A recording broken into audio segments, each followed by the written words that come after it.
Dəyərli izləyicilər, bu da yeni test toplusuna əlavə olunmuş fərqli suallardan biridir. Deməli, ilk öncə çarpaz vurmaq lazımdır. Tam bu formada vursaq, yaza bilərik ki, 2 vurulsun kök altında 5, sinus x bərabərdir. 4 vurulsun kosinus x. Hər tərəf bölək kosinus x-ə yazıram bölünsün kosinus x, bölünsün kosinus x. Burada nə almış olacağım əslində? 2 kök altında 5 vurulsun. Sinusu da kosinusa bölsəm əslində tangens alacağım. Yəni tangens x bərabərdir. Kosinus da getdi, qaldı 4-ə. Buradan tapıram əslində tangens x bərabərdir. 4 bölünsün 2 kök altında 5.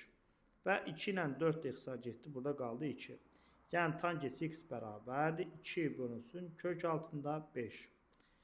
Və x də birinci rübün bucağıdır. Bizdən isə a-nı soruşur. Üçbucaqla asanlıqla həll etmək olar. Çəkirəm düzbucaqlı üçbucağı və qeyd edirəm.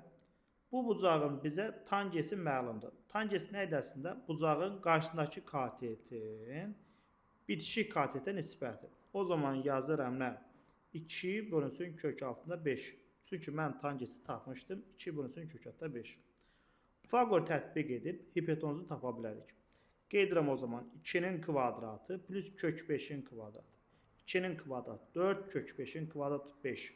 Toplasam 9, kök alsam 3. Hipotenuz oldu 3. Bizə həmən bucağın tutaq ki, sinusunu tapmaq lazımdır. Qeyd edirəm o zaman sinus x bərabərdir. Sinus nə idi əslində?